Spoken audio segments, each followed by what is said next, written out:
Good afternoon. This is Veterans Talk. It ain't nothing but a thing, but it's a thing we want you tuned into every Saturday afternoon. Good evening. I'm Elsa McGee, my host. I'm kind of excited today because I'm here with a very special guest, my cohort, partner in crime, and my brother in Christ. Tony, how you doing? I'm doing good. How about you, gentlemen? Hey, Tony, I thought he was talking about me. Thank God. But more than that, you know, everybody know that I'm a preacher, right? But every preacher got a preacher, you know, and this is my pastor. This is always going to be my pastor, always going to be my brother. And, you know, one reason I got him here today, he going to always keep us God-centered. And we just got some news that involved our project, Bishop, the Sons of Atlanta. All right. And we're going to be meeting with the commissioner on the 22nd of July. Okay. And the meeting is to tell us that we got a vendor and that we're going to be erecting a memorial about 50 feet from the Booker T. Washington Memorial in Piedmont Park. Oh, man, that's all right now. That's all right. It's exciting because this memorial is to honor the over 240 young men from Atlanta, Fulton County, who were killed in Vietnam or during the Vietnam War era while serving in the military.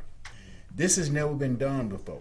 And the reason we want to do it is that we need to build value and understanding for military service and how veterans are treated when they return from service in the military with issues that's just being recognized. You know, like right now, the Biden administration has extended veteran benefits from Korea all the way up to current day time, you know, recognizing that not only do veterans incur disabilities in war, but in service that might not even be in war because of toxics, chemicals on military bases in this country.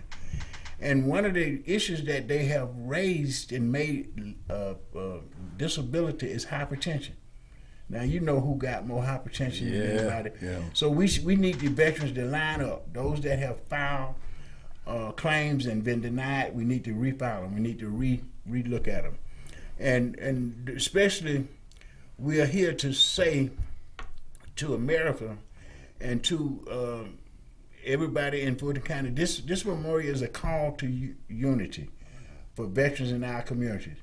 What is happening in our communities, we forgot what we went through in the 60s. We just totally forgot. We forgot that most of us that was drafted went into the military out of a segregated community. And we was integrated the first day we got in the military because that was the law of the land right then. You was integrated in the military. Outside of the military bases, you were segregated. That had a tremendous impact on every service personnel, you know, because we were dealing with racism straight up, like we never did with it before. And we are here now trying to get our community to know this, to get our community together because pretty much like the 60s, we got a divided community, you know, because of, well, I think they realized that giving us an opportunity, we take advantage of it. You know, the accomplishment of our people since the 60s is awesome. You know, I mean, we've seen stuff that we've never seen before. We've created more millionaires than you can think about. When you look at every year, when we finish colleges, we create millionaires with sports and music and all kind of other things in our community. But we're forgetting that every year we get a graduation from high school, we got young people going into the military. And they coming back into the community with thank you for your service, but they have no idea what that service might have caused. We have people that died early because of their service. And Juju was one of them. Well, you know, Charles Bryant. Died from some kind of exposures to toxic. I don't know whether Mary and his children ever got compensated for it. Compensated for it. And I think that's my role because I survived it. I survived these things, I think, to be a messenger. And a messenger that you raised, too. You know, help raise. I didn't raise it. I helped raise. I helped raise. But you know, one of the things that you said, and I think about it because I've been reading. Tell him who you is. Well, my name. Well, he's supposed to did all of that, y'all. But he went off on this way, over here, over there, and everywhere. But I'm gonna bring you back center. My name is Greg Fan. Many people call me Greg Fan, the preacher man. I'm pastor of Liberty International, senior pastor of Liberty International Church, Norfolk Ministries on Metropolitan Parkway 1362. But when you were saying that about the military, I've been reading this book by Joy Reid with Megger and Merlin Egger. And when I read in World War II, and when he went into World War II, and how he went, and they was in France, and all, you know, the things, the war was going on, and how the French people accepted black people, and there was no real discrimination. They just accepted black people, the black soldiers, they welcomed them. But when he came home, and when he was on that bus coming back to Mississippi, because you know he had a different lifestyle. He grew up in Mississippi. He knew how Mississippi was, but he had been away fighting for his country, fighting for this country, which Donald Trump don't call him, you know, say some ugly things about military people, and people still want to support him. I don't know why. He's a liar, a crook, and everything else, and a convicted felon. But we can talk about that too. But the reality of it is when he came back, this man who had left his home, went and fought a war for democracy for this country, make sure that this was the land of the free, right? And when he came back, here he is on the bus. By the time he get close, he riding the bus on the front of the bus until he get to Mississippi. He's almost to get to Mississippi, to his hometown. The bus driver say, "Hey, listen, you got to go to the back." He said, "I'm not going to the back. I'm going to the back of the bus. I'm not going to the back." He said, when the bus driver stopped the bus and asked for some white guys to come, they came, pulled him out the bus, and they beat him to a pulp. But this is a man who had just left from fighting the war to save this country, to make this country the freedom, and fight for freedom for us, and for white folks, for black folks, for all folks. But he came back and he was mistreated. So when I read that story, I thought about guys like you guys who came back and have fought in the Vietnam War and fought in other wars, and how you're treated and not appreciated for. Man, you put your life on the line. I mean, you put your life on the line, literally put your life on the line for this country. I mean, and many people did not make it back. And that's what this mural is for, is to talk of memorial, but is to honor those soldiers who gave their lives for this country. They gave their life for this country, and then you have people up there in Congress and other places snubbing up their nose and talking about, looking down on people who have served. I mean, I know it's I didn't serve. I didn't go. They wouldn't take me. I was 4F. They wouldn't take me. But thank God I was 4F. I didn't have to deal with it. But the reality of it is that, hey, but you guys did do it. You in the trenches, you saw people losing their life, people you in basic training with and serving with, you seen them shot and killed and all kind of things that bother you, probably some of you still now. People are dealing with that, the trauma of it. And then for this country to say and look down on people and to have a person that's running for president of this country who do not care about the soldiers and military people, it's crazy. It's crazy. But anyway, I can talk about this from now on, but you didn't ask me for all of that, but I got some more to give. Bishop, that's why we got you here. Straight talk. It's straight talk. Straight talk. It's straight talk. It's straight talk. It's straight talk. See, one of the things that made me what I am today is the church, you accepting me. Coming out of prison. And really understanding, well, you have to have some issues. And not just that, supporting my ministry, causing me to be in the ministry for veterans, running this race for veterans, and trying to get now. What we're doing with the memorial, I think, is more than just building a memorial, right? This is we're like these guys, all these guys, these over 240 guys that we are honoring from Atlanta. their names are on the wall in D.C. You know, in front of Sloppy Floyd building too. Right. But it's not where the community is identifying with the fact that they are from among them.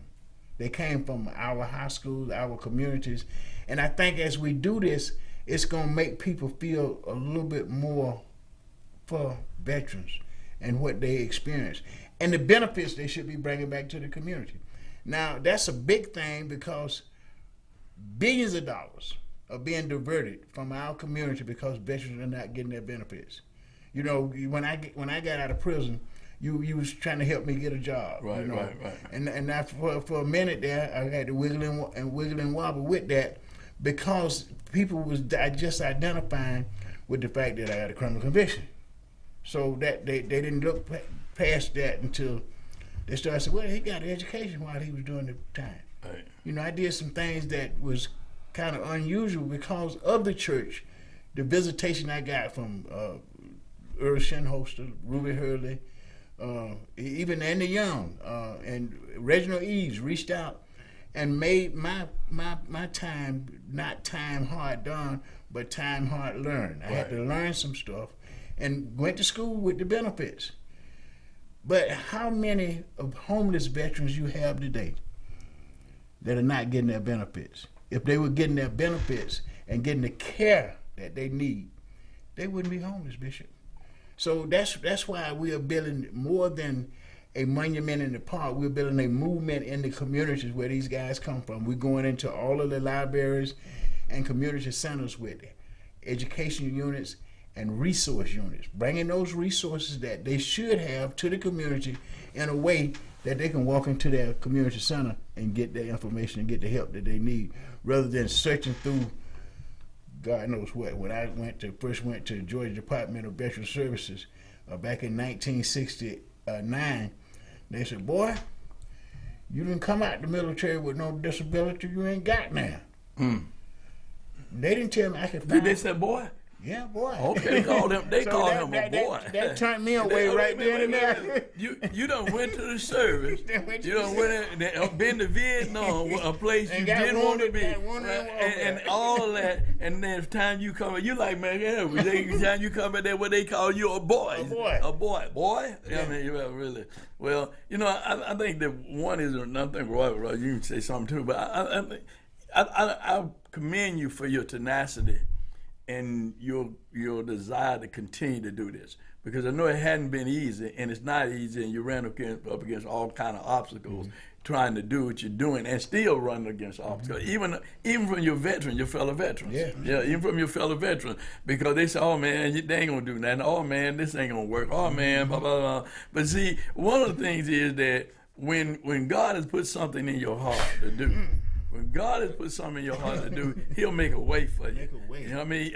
He'll make a way for you, and all you got to do is just stay the course, stay focused, and stay the course. Because there are some people that are listening to the program, and others who are saying to themselves, "Hey, man, I was about ready to give up on this thing in terms of benefit, but maybe I need to stand in there, hang in there just a little bit longer, because it look like something is going to work out. But things work out when you work with things. You got to continue to have tenacity and the fortitude to keep on fighting. My grandmother shared this when I was sharing this to the young people. I told her the young people thing today. And my grandmother shared this with me when I was a kid, by about 8 or 9 years old. My father's from Fort Valley, and here was something we had to go there. So my grandmother had a chinaberry tree right beside her house, and she was sitting on the porch on this mellow glider. I know you guys can relate to that.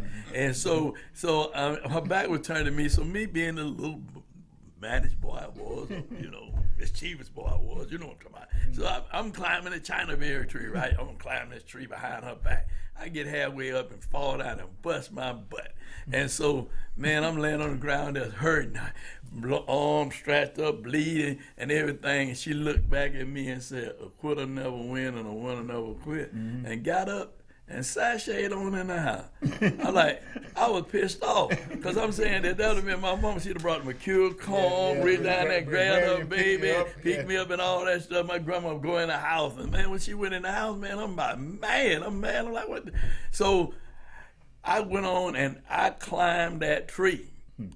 when I got up off that ground and I climbed that tree, and it taught me a very valuable lesson. I learned later on in life. My grandmother probably went in the house and looked out the window to see if I was going to climb that tree. I climbed that tree because that taught me a lesson. You don't give up. You may fall down.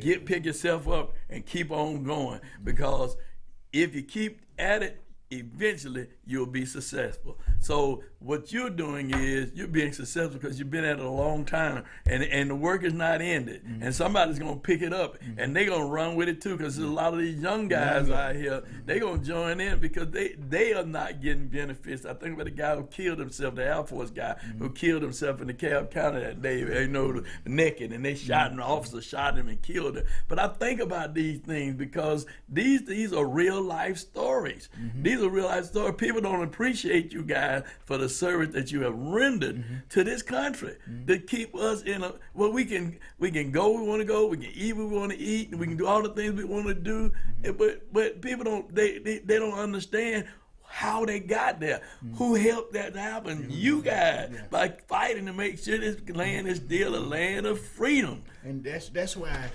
I'm excited about Juneteenth, the recognition. Did you want to let Roy say something? No. I'm just keeping the seat warm. No. See, you said right. He slowed me down in a minute. Okay. He said, because I get to preaching up here. You were preaching. That's why I had to pull your coattail. You know how we do when we on the pulpit. I understand. We ain't gonna keep you long. Yeah, I'm finna take my seat, and I ain't took nothing. But you see, one of the things that you said that makes sense, and Tony is a prominent example, that he was in the military, in the Air Force, which is the more technical branch of the military, and he developed an ailment as a result of that service. But at the time he developed it, he didn't even think about it being service related. Right. You want to talk about that, Tony? But before I talk about that, you made a statement that I heard early in my life and most of my life that has inspired me. And it was one that my mother said. And it was, a winner never quits, a winner never wins. Right. And that has been something that has inspired me and kept me in this program. Okay. It was one of those things where, one of the other things, of course, this memorial, this idea that Reverend McGee had about building this memorial was divinely inspired. Right. And so, because it is divinely inspired, it will happen. It will. Because we have divinity behind us, encouraging us, directing us, getting us to where we need to be. Right. And occasionally tapping on the shoulder, not now. Not now. But keep on. Keep going. Keep going. So that's one of the things, when you said that, all of that I had flashbacks of hearing my mother say that all of my life, you encouraging me to do this, which encourages me to hang with this memorial. All right. Because I know it's going to happen. It's going to happen? Yes. So tell us about your Air Force thing. What's going on with that? Yeah. I don't want to take over your program. I know. Because I'm Greg Fan, the preacher man, and this is what I do. I host programs all the time.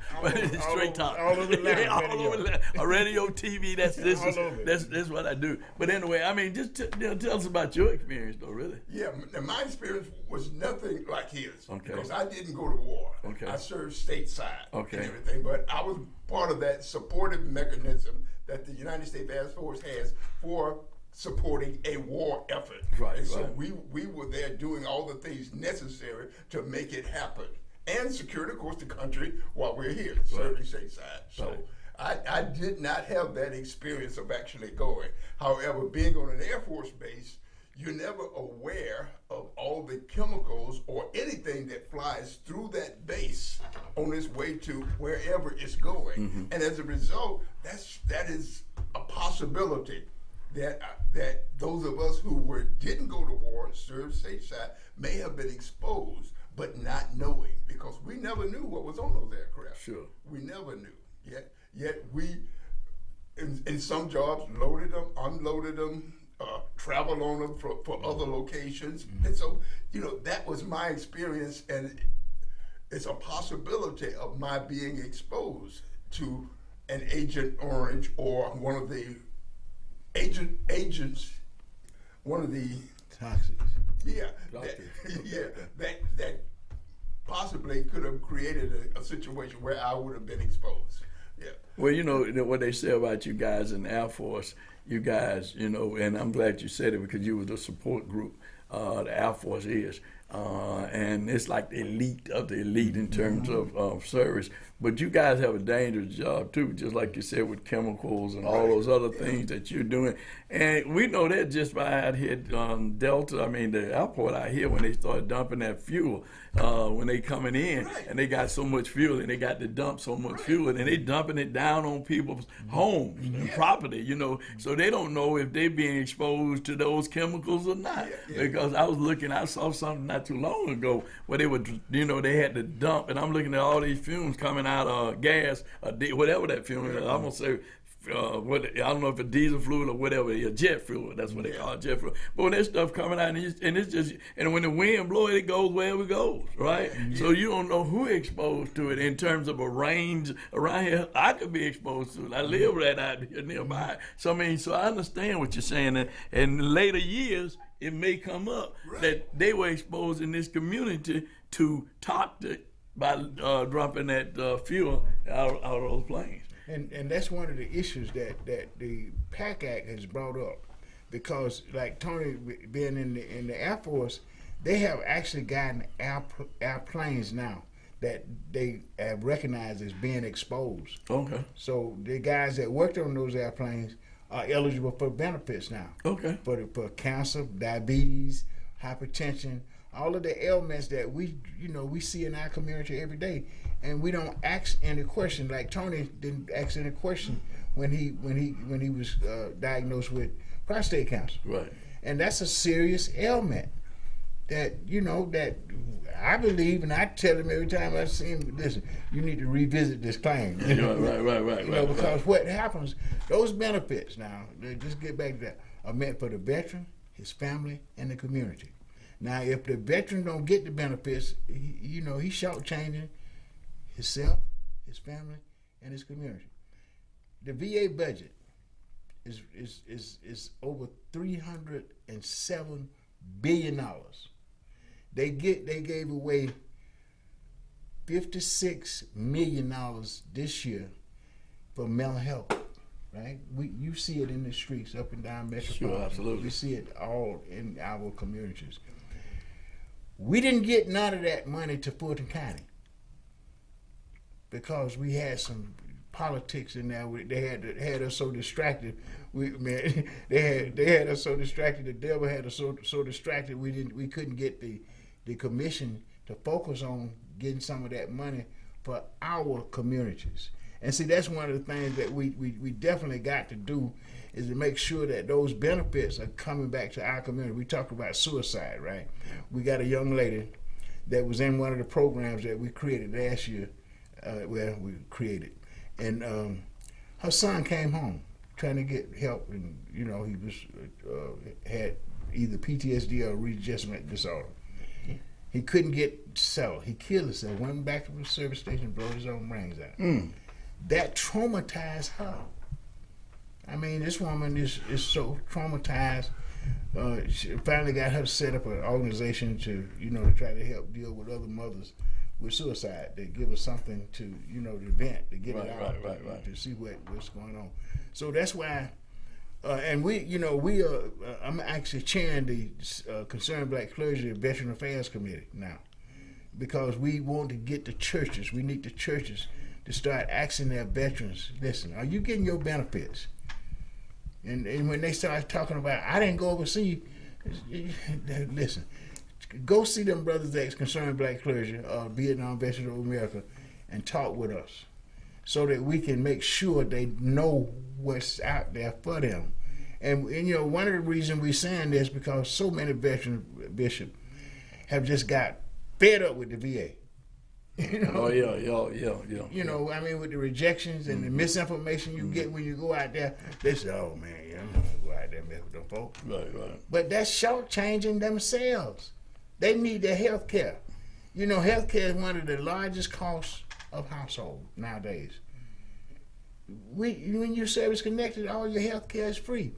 You're getting money every month for you and your family. You know, so these benefits are essential, and we can't have people backing up off of them because they done got tired. They done fell out the tree, and they don't want to get up. They got to get up, climb that tree. Hey, get up and climb that tree. So, and I know, and you know, we Tony at Concerned Black Clergy every week. Now I used to be there, but since I've been on the stick, I've been a kind of little, you know, that don't want to get up and go hopping in and Concerned Black Clergy every week. But we working behind the scene. I'm setting up. I might not be in Concerned Black Clergy every week, but I'm working claims. Right. See, while I was incarcerated, I went to law school. They taught me how to do this stuff. I want to be able to do this service in the community on a scale where it makes a difference. Let me ask you a question. I mean, I hear what you're doing. Is I think one is that you and there are other people that's doing the same thing. I've talked to some other people that's helping people fill their claims and getting the benefits. But a lot of people, just like you said, it's like people say, I'm not voting, my vote don't matter, it don't count, you know, they're going to do what they want to do anyway, and all these kinds of nonsense, but you're giving up your rights. You're giving up your benefit when you don't vote, right? So have you ever thought about connecting with other people and establishing your own office for veterans and veterans benefits, and how we go about getting grant money or money to set up an office so that when people have those issues, they can come to where you are, or people who have the knowledge like you have the knowledge to work people through the process, because that's what people get disenchanted, is dealing with the process. Because if you don't understand the process, you know, you get disenchanted, because folk can tell you anything, but it may not be the truth. You see what I'm saying? So I'm just trying to figure out, I'm just asking a question. Maybe you already have thought about it, maybe you're doing it. Well, let's say this here. What we doing now, we actually use county government to do what you were saying doing now. We got Marvin Arrington Jr. to establish the Veteran Service Program in Fulton County. Now, we're on that Veteran Empowerment Commission. Okay. And that's designed to bring all of these people together that's doing claims and working for veterans in Fulton County. Okay. And Marvin is working to give us a hotel on Fulton Industrial that the county owns. Okay. See, that way we got this centralized place right. where we're going to bring all these VSOs together, and they're going to be working in these community centers now. You know, to keep them, they sitting up in their office back there on Campbellton Road, and you know, we over in Main Street, right. Everywhere, but we ain't working together. Yeah, right. Now, what we're doing, we're saying, okay, you gonna come into this community center 2 days a week. This organization gonna come into this community center too, because we all doing the same thing. Yeah, right. We're in the same county, and what made the Veteran Empowerment Program so unique, they put $1 million in it.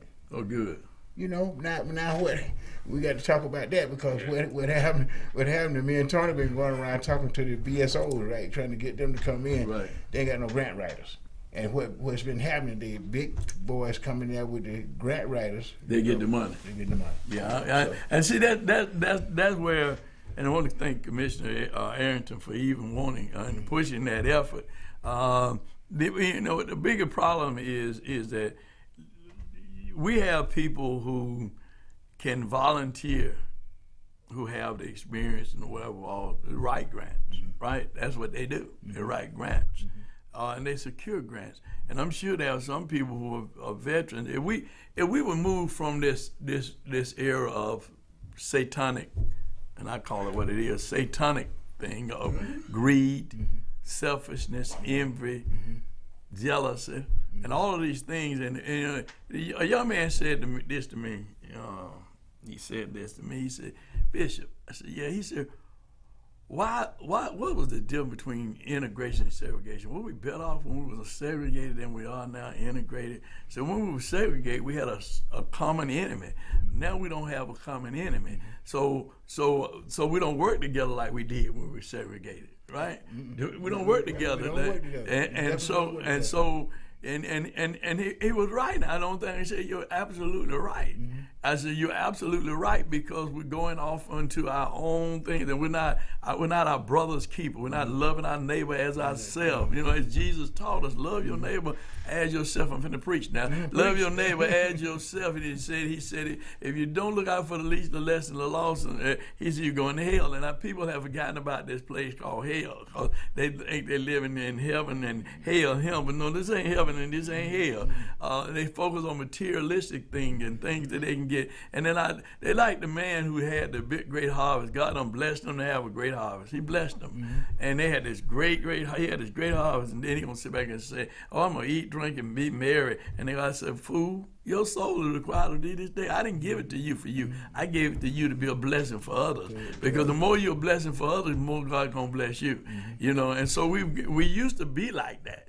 But now we've come to this thing, I got mines over here and mines over here, and I don't care if you ain't got nothing over there, or I'll give you a little something, but I ain't gonna give you much. But if you ain't looking out for your neighbor, you looking out. See, we don't have the spirit of love anymore. It's not love anymore. This ain't my neighbor. You ain't my neighbor. You don't stand there. Don't, but every brother or sister is your neighbor. You gotta love people. I don't have any hate for anybody. I don't have a hate for Donald Trump. I mean, but I know that he's operating in the spirit of the Antichrist. Yes. I know he's operating in the spirit of the Antichrist. I mean, and then you put the Constitution in the Bible. You don't create your own Bible with the Constitution. And when we were going to school, we had to learn the preamble of the Constitution. We had to learn the Gettysburg Address, right, and get up and recite it. But they took that out of school, so the kids don't know the preamble to the Constitution. They don't know the Gettysburg Address. And he said, "I'm for you black people. I'm your new Abraham Lincoln." Use a bald-faced lie. You ain't the new Abraham Lincoln with black folks, and black folks are falling for the okey-doke. It's crazy. But the reality of it is, if you ain't loving your neighbor, if you ain't treating your brother and sister right, you know, these are our brothers. They went to war and fought for us. They went to war and fought for us, you know, and that we might be able to live in a land of freedom. But if Donald Trump have his way, you won't. He'll be a dictator, and then he will say to these guys in the army, I don't like Greg Fan. Go get him, lock him up, and I don't care if you kill him. Because I'm the president. If you kill him, don't worry about it. I'm going to pardon you. I'm going to pardon you. You got to get a pardon. You can kill him, and there ain't no problem about it. We go, you know. But I mean, I'm just talking about real talk. This is straight talk. This is straight talk. So we have to understand and appreciate our brothers and help our brothers in what they're doing here, trying to help others. Because what they're doing, they ain't doing it for themselves. They're doing it to help other folks, other veterans who don't have a clue, or who have given up or semi-given up, to say, hey, we're here. We want to help you. We want to help. We're going to stick with you through this process until the end. Now, we ain't going to plead you out. we ain't going to plead you out. We ain't going to make no deal with the devil. We're going to fight for you. And Bishop, you know, one of the things that we're so glad to have you here and talking this talk, because I remember one time we was in a meeting with the police chief, and we was in that meeting, and you stood up and said, if we don't keep God in it, we ain't gonna be successful. We ain't gonna be successful. If we don't keep God in it, we don't. And that's one thing that Tony and I have been able to do. Even though we go out to these groups and we, like Rob Pitt see us coming, he gonna try to turn the because he know what we're coming for. Right. See, some of these politicians know what we're coming for. And the devil, he run from Jesus, don't he? Say the devil flee from the truth. The devil ain't gonna stick around the truth. The devil, didn't the Bible say that? Yeah. They gonna flee. So when he run, he flees. That's Satan. That's showing you what Satan is. See, because righteous people gonna try to do what's righteous and what's right for the people. When we elect people not for their self-serving interests and not for the interest of a few, but the interest of the least, the less, the lost, and left out. Because the wealthy is going to be wealthy anyway. He said, but you're going to have the poor with you always, but you're still supposed to look out for them. Yeah. But if you ain't looking out for our veterans, Really? I don't care Alito and his wife with their lies about the flag and turn the flag upside down. People should be so upset about that. When you get Colin Kaepernick and you get him kicked out of the NFL. For kneeling. And Bishop, that's what we did in Vietnam when we had somebody fall. Right. We kneel. Right. With that helmet and that gun. We kneel before it and we prayed. And you're so right. But see, like something else done happen. We didn't left God out of it. You left God out of it. Left God out of it. And that's why when we come up on Michael Julian Bond, like to say Julian Bond's boy and Bowleg's boy. Right. They had some of their father in them. Right. So they listened to us. Right. And not only listen to us, they empathize with what we were saying and said, well, yeah, you're right. Like Michael told us when we were doing the memorial, he said, I don't want y'all to try to raise a dime for this memorial because you want the city to do it, the city gonna do it. And he caught all kind of he caught all kind of mess with them people up there getting this thing funded. But now that it's funded, we're gonna make it work. What you said about people needing to come together. Now the memorial is being called a call to unity for veterans in our community. Why? Because it's not a black memorial or a white memorial, it's a veteran memorial. Right. And we are acknowledging and honoring all of those that serve and fail. And we're going to their communities, we're going to their families and asking them, you gonna let somebody take away what your loved one died for? We serve for this democracy, as you said. These people died on the battlefield so that we could have these freedoms and opportunities. Are you gonna let somebody come in here and take that away from you? You know this. That's why I wanted to be a local memorial rather than the national memorial up there in D.C. where, it don't mean that much to that community. But this memorial gonna mean a lot to this community because, see, they're gonna be able to go to the park and see their loved one's name and they're gonna remember what they died for. They died for this democracy so that we can have this multicultural, multiracial community in a nation that got enough for everybody. Oh, please, yes. And we're not gonna sit back and act like the home. You got Brian Kemp running down there talking about they got a surplus in the budget, and he got to ride through seeing tents on the way to his office every day. Right downtown, my hometown, right down in Atlanta. We don't need no homeless people in Atlanta, Georgia, period. Because we got more buildings with the lights on and the water running right now than we got homeless people. Oh, yeah. So we got to get politicians, you said that, Bishop, and that we got to get politicians that's going to represent the people. Absolutely. Going to represent the people. And stop talking about I got a surplus budget and, I'm gonna get the people tax back, and you ain't doing all that, man. You're lying. Let me tell you something. I said this the other day. You're gonna have some people call in because somebody might want to talk to me. Listen. I said this the other day, and because somebody was saying, well, when you mentioned Kemp. Well, Kemp gave money back and reduced the gasoline tax. And so we didn't have to pay for the gas. I said, but it's back now, right? Mm-hmm. Yeah, it is. I said, why he did it? He was running. When he's running, I can do it. We got $1 billion surplus, so we know how much money we're gonna lose doing that because they got the data. How many for 3 months we're gonna lose this much money on this, but we got a surplus. But we coming back and we're gonna go up on the gas anyway. So we're gonna get the money back anyhow, right? That's a conversation in the back room, ladies and gentlemen. That's a conversation in the back room. Let's be real. That's a conversation. But we got to do this for these people who vote for me. Okay. Then you say, well, he did away with the homestead exemption. Oh, okay. All right. now, but you replace it with something else to get the money. Like Trump talking about giving people tariffs, doing away with income tax. Got people food. We're going to do away with income tax. You won't have to worry about your check being taxed and all of that. You won't have to worry. We're going to do tariff because China is going to, they're going to pay for the tariff.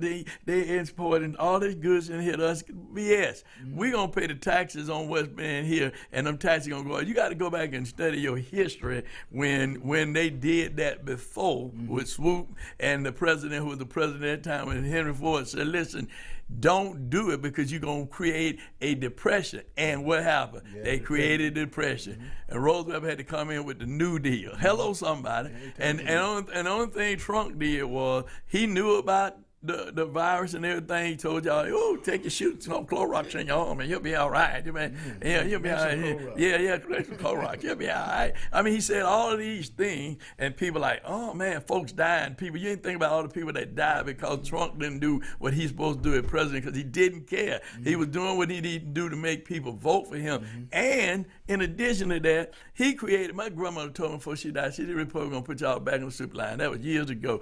What he did, he created a new soup line. They called it the Hello Fresh program. He gave out what? They gave out what? Food boxes during the whole pandemic. Food boxes. That was the soup line. Yeah. Food boxes. Then he put a little check in one of them with his name on it, or they put his name on it, and people are, oh, Trump said, but Trump created the problem. He created the problem. So he could get reelected. That's what people don't understand. He created a problem so he could get reelected because he know people were gullible enough, if he gave them something during a hard time, people would want to support him, but he created the hard time. And doing the same thing again. And doing the same thing again. You know, he's forecasting what he's going to do if reelected. Now, our message is that you should be able to understand, if you lose the democracy, you got a Trump. You got a dictatorship. Yeah, you do. You know, and if you got a dictatorship, you're going to be subject to the whims of that dictator. Absolutely. You don't have no constitution, no laws to protect you. You don't have no opportunities that they don't allow you to have. We've served, and people died for this democracy. They did. Coming out of this neighborhood. Right. I want y'all to remember that when you go to the poll. Right. You know, are you going to just let this slip away because of a reality show host? That's what he is. You know, I mean, you got to stop looking at, and like you said, Bishop, they might be up under the spirit of the Antichrist. They're under the spirit of the Antichrist. They say to me, I mean, his imps is all them Congress people that are Marjorie Taylor Greene and all the rest of them Matt Gaetz and all the rest of them people, the Tim Scotts and all the rest of them running behind him, spouting all this false stuff out here, bewitching the people. But it said in the last days, people going to have itching ears and running after every wind of doctrine, and that's what they're doing. They're running after every wind. They're running after this foolishness, and they don't see, they're so blinded by greed and selfishness and envy. I mean, all these attributes of Satan, they're so blinded by it, they cannot see the reality of what this man is doing. You got a man who's been charged with every crime convention in all these states, and now you got a Supreme Court who following him won't say he got immunity. I mean, what they call it? Whether you know what I'm talking about? That he has immunity. That he has immunity, like a foreigner would come over here and have immunity. If he have immunity, you can just kill anybody. You can do anything. He can do anything. He want to do president. He can do it. But he's got 34 convictions, felony convictions, and he can still be president. When you got people they can't get a gun license if they felony. Hello, they can't do anything if they're a felony. They can't get an apartment. They can't get a house. A lot of people are homeless because they got a felony. They can't get a place to stay. I mean, so you're gonna elect somebody to be your president of the United States again, who's a felony when you got your cousins and you got your children, and even perhaps you yourself. Come on now, it's serious here. It's serious, and people need to wake up. And we can see the hypocrisy in these people that's following this man. You know, I mean, because most of these people that's following him are so-called law and order buffs. Excuse me. Oh, man, please. Law and order, that's what you said, they hypocrites. Hypocrites. Yeah. And what we got to be able to get, that's why I want to make the memorial local. See, because they can feel, the families, the community can identify with this loss. They can identify with this service that this young person rendered.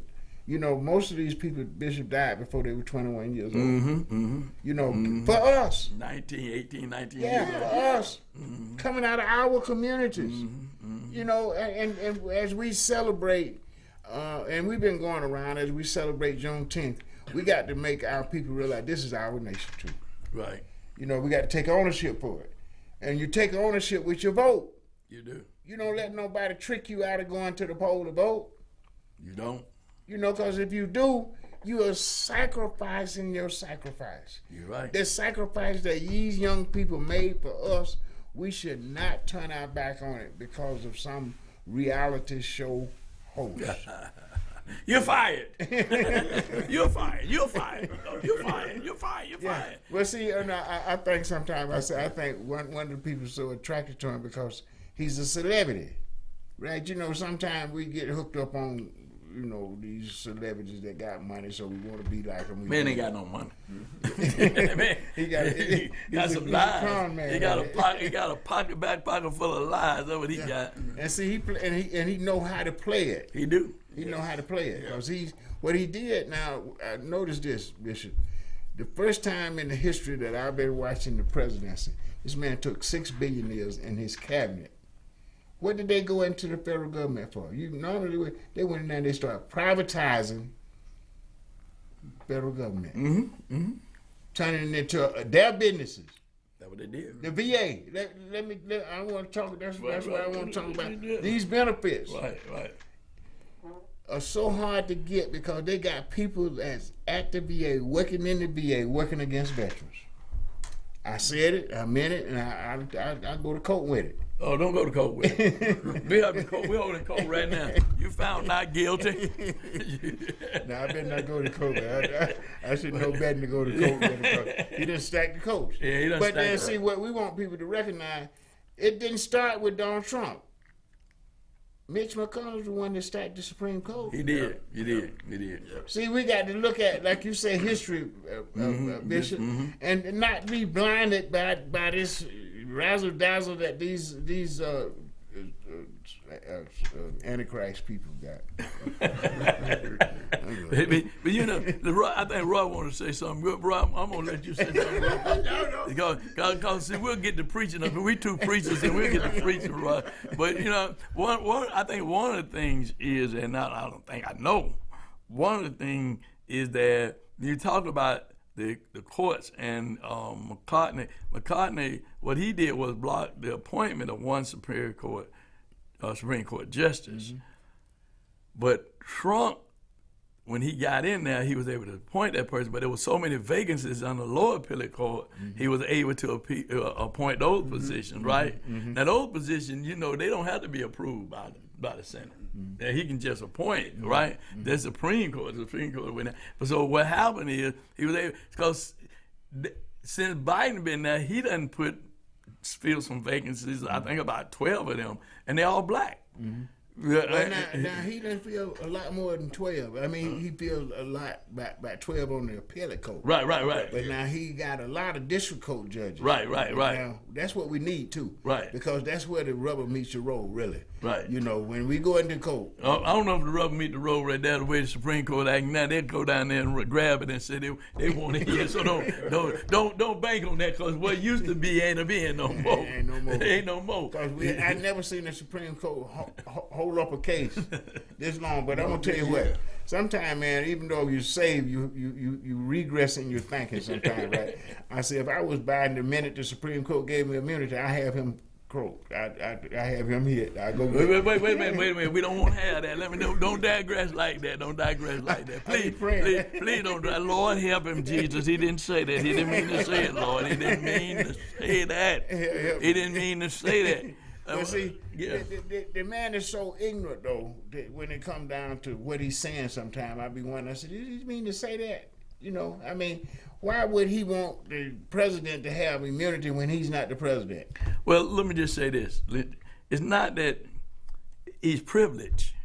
not ignorant. He's privileged. He's been privileged all his life. Yes. So he's privileged. He don't even see it as ignorant. He's privileged. He's been able to do whatever he wanted to do all his life and say what he wanted to say all his life. He's not ignorant. He's privileged. That's what he is. He's a privileged guy that had an opportunity, that moved up through life scheming and scamming and treating black folks this way and that way, and black folks falling in there. And I mean, you know what he did up there in Carolina with the nationalists. He didn't stop them when they were doing whatever. That was a tell-all. When black folks wanted to rent from his place, he said, "No, black folks can't rent for me. I hate them. I don't want them to rent for me." But people don't know that you're electing a person or you're voting for a person who don't care anything about you. Now, I know people say, "Well, I mean, I really don't like Biden either." Well, you may not like Biden, but we've had plenty of elections where we had to elect the lesser of the two evils.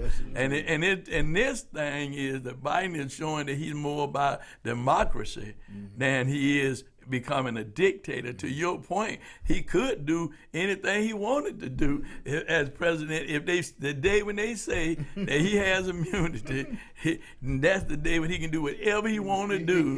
He can steal the election. Right then and there. Right then and there, because he got immunity. He can steal the election right then and there. What you gonna do? I'm the president. I mean, same thing Trump did, I'm doing it now. So I mean, he can do it himself. I'm just saying is that the reality of it is that Trump is privileged. He's been privileged. His kids are privileged. All of them are privileged. But his own relatives say he has a problem because he is privileged. Yeah. He has been privileged. He's rich and rich. He's rich and rich. He's rich and rich. He's privileged. And so, I mean, he don't care about, how could a person that's out of touch with the community or with people be able to feel the hurt and the pain that people feel? And you've lived eating caviar and filet mignon since you came in the world. You know what? I mean, really? I'm going to tell you what, Bishop. He probably was drinking some good liquor as a teenager, too. When we were drinking wine, he was drinking some good liquor. We drank King Cotton. King Cotton. And get whooped when we got home. Get beat down. Get my keys to it. All kind of stuff. Oh, give me them keys. My sister told on me, man. But it's good, Bishop, that you correct me about that ignorance, because you're absolutely right. Privilege, and the privilege that he has had all of his life. People began to think of him as being something that they want to follow, rather than looking at the truth. That the man is, he have no respect for women because he's been convicted of Jesus, assault. Don't even talk about that. Women himself always say, we don't want that. I mean, and then you got the government want to play God. Right. Now I'm anti-abortion, really. I mean, but I don't believe the government should make that their business to tell the woman that what she do. That's between God and that lady. And that lady. Yeah. That's between God and that lady. And if we let this happen in our society, that's just one step toward taking more freedoms from us. See, the fact, we forget that white women couldn't vote at one time. They sure could. And when we got the right to vote, they got the right to vote. They probably benefited more from civil rights laws than we did. But at the same time, we haven't developed a narrative to get these people to start thinking. And I think what we're doing, Tony and I, we're trying to get people to understand. Even in College Park, Union City, all of these little towns that got Sons of Atlanta, right? And all of them got some of those. Right. But we're pulling them all together in one place in Atlanta, in Piedmont Park. And we're telling these people, your loved ones, they died for this democracy. They died for what? This is supposed to be a growing country. It's growing to be great. It has never been great, really. I mean, for us, no, it has never been great. It's going to be great because I look around and I see Tyler Perry, Oprah Winfrey, C.D. Moody, all these billionaires that I didn't see as no kid. But because we opened up the opportunities, equal opportunity, like James Brown said, I don't want you to give me nothing. Open the door and I get it myself. See, that's what kind of people we are. That's the greatness that we got. We are overcomers like I have never read any overcomers. You know, I mean, so I pride myself in being an overcomer because I think I'm working in the history of my family and my people. You know, I'm not going to, if like you said, Bishop, I fall out the tree. Right. I'm going to get up and get back in that tree. Get back up in it. You know, and we got to get our people back there to that spirit. You know, we got to get them back in that spirit. Yeah, we had it rough, but you know what? Our ancestors had it rougher. Yeah. But look where they got us. You know, I always like to talk about Ruby Hurley when you start talking about the NAACP and Earl Shinholster. These are people that went into the prison system. I was in the Atlanta Federal Penitentiary. Ruby Hurley came in there and said, listen, this is the last day. I'm talking about she was standing in front of a room full of convicted felons, the least time in the room, well, 50 years. Mm-hmm. She said, this is the last day y'all gonna be irresponsible. That was Ruby Hurley. She came into the prison and say, this is the last day that the NAACP chapter y'all gonna stop being irresponsible. You're gonna stop being locked up. You're gonna come back into the community as contributors to your community. Because we're gonna make sure you get some education, you're gonna get some rehabilitation. Mercer University, Atlanta Area Tech, DeKalb Community College, Lewis University, all came into the Atlanta Federal Penitentiary. I went to every one of them because the VA was paying for it. But it gave me a chance to change my life, Bishop. Right. You know, and it gave me a chance to not only change my life, but understand why did I move from being a nerd in high school and all my life to being a stick-up man. Well, they taught me how to use military stuff. They taught me. You know, Whitney Young said that. What make you think you training all these young people in the arts of violence that they're not gonna come back and use it for their own sake? You know, even though we were sick, we were traumatized, we didn't know no better, so we just started acting out with what we was trained to do, what we thought we could do. Not like, but the opportunities that the military gave us, and I'd like for Tony to talk about that for a minute before we got about 6 minutes. We got about 6 minutes, so Tony, go ahead and talk. We've been doing plenty of talking around here. No, but it has been educational for me because you all have reminded me of some of the stuff that I experienced and lived through, but didn't really pick up on the actual details of why it happened and how it happened. Mm-hmm. You know, it's really miraculous to sit back and watch all the stuff that is happening today that we have historical connections with, and becoming aware of the fact. You know, the knowledge of understanding a man like Donald Trump and what he is trying to do. Right. It's almost scary, the fact that as we grew up, we never saw that. We knew racism existed, right, but we didn't know how deep it was. We didn't know how manipulative it was. Mm-hmm. And that, in fact, we were being manipulated. Mm-hmm. You know, we were, as they said, we were getting the crumbs off the table while they were eating the steaks. Right. And once we were able to recognize that and start participating at that level, then we became a threat. We were no longer a suppressed people. We were a threat. And the thing that was also scary about it was that we were being recognized as equal, and they couldn't handle that.